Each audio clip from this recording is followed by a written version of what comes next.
Dengerin baik-baik. Lo itu dibully karena lo lemah.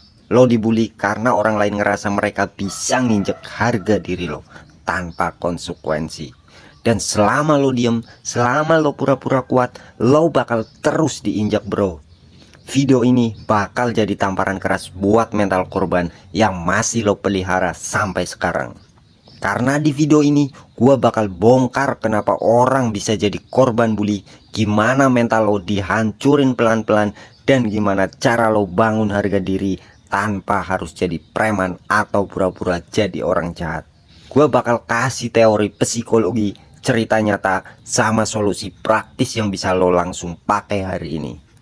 Lo pasti pernah lihat video-video viral di mana anak sekolah sering ngebully sesama temannya. Dan temannya cuma bisa nonton saja, tidak ada yang berani melerai atau melawan. Kenapa? Karena orang cuma ngerendahin orang yang mereka anggap nggak bisa ngelawan. Dan itu terjadi kalau kalian diem. Dan kalian harus sadar, bukan karena kalian pantas dibully, tapi karena kalian ngizinin orang ngerendahin kalian. Karena kalian ngira kalian gak berhak marah. Dan itu mentalitas paling berbahaya yang bisa lo pelihara. Di psikologi, ini namanya learn helplessness. Ketika lo terlalu sering dapat perlakuan buruk, pelan-pelan otak lo mulai percaya, ya udah emang hidup gue kayak begini. Dan kalian mulai stop untuk berusaha. Pelaku bully ngerti banget soal power dynamic. Mereka tahu siapa yang bisa mereka rendahin, siapa yang enggak. Orang pengecut cuma berani nindas orang yang kelihatan lemah. Jordan Peterson pernah bilang, orang baik itu bukan orang yang gak bisa kejam. Orang baik itu orang yang bisa kejam, tapi milih buat gak ngelakuinnya. Jadi kalau lo gak pernah punya keberanian buat ngelawan, lo bukan orang baik. Kalian cuma orang lemah. Dan kalian tahu apa akibatnya?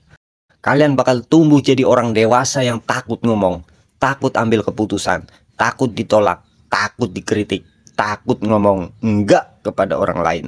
Kalian bakal hidup buat nyenengin orang yang bahkan gak peduli sama kalian sama sekali. Kalian kerja di kantor, ditindas oleh atasan, di lingkungan, dibully sama tetangga, di sosial media, dibantai sama netizen. Sampai suatu hari kalian sadar, kalian hidup kayak boneka, dan gak ada yang peduli kalau lo hancur.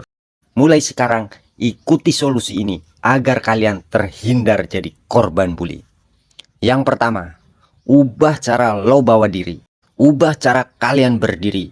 Karena bahasa tubuh nunjukin mental lo. Kalian pasti sering lihat orang korban bully biasanya itu berdirinya kurang tegak, banyak nunduk, matanya takut melihat. Jadi mulai sekarang kalian mulai berdiri yang tegak, kontak mata yang berani, nada suara tegas. Orang bakal ngetes keberanian lo lewat bahasa tubuh dulu sebelum dengan kata-kata. Yang kedua, bangun skill. Mulai dari sekarang kalian harus bangun skill. Lo nggak bisa ngarepin orang respect kalau lo nggak punya value. Jangan jadi orang baik yang nggak bisa apa-apa. Orang yang punya skill, orang yang bisa ngasih manfaat, itu jarang dibully. Karena orang tahu kalau lo hilang, mereka akan rugi. Yang ketiga, berani pasang batasan. Kalian harus berani ngomong. Kalian gak perlu marah-marah, cukup ngomong yang tegas. Gua gak suka diperlakuin kayak gitu. Dan kalau lingkungan lo tetap kayak sampah, cabut. Gak usah maksa bertahan di tempat yang ngerusak harga diri lo. Yang keempat, upgrade circle kalian. Ganti lingkungan, cari orang-orang yang respect, yang mendorong lo berkembang, yang bangga kalau lo sukses, bukan cuma seneng lihat lo jatuh. Ingat, dunia nggak bakal ngejaga harga diri kalian. Kalian sendiri yang harus pasang pagar. Mulai dari sekarang, stop jadi korban. Kalian gak lahir buat dijadiin samsak emosi orang lain. Kalian gak diciptain buat ditendang-tendang orang yang hatinya busuk. Bangun diri kalian, upgrade mental kalian, kasih lihat ke dunia kalau nginjek kalian itu ada harga mahal yang harus dibayar. Kalau kalian setuju, ikuti channel ini karena di sini gua bakal ajarin kalian cara hidup tanpa mental budak, dan biar dunia tahu kalau kalian bukan orang yang bisa diinjak semena-mena.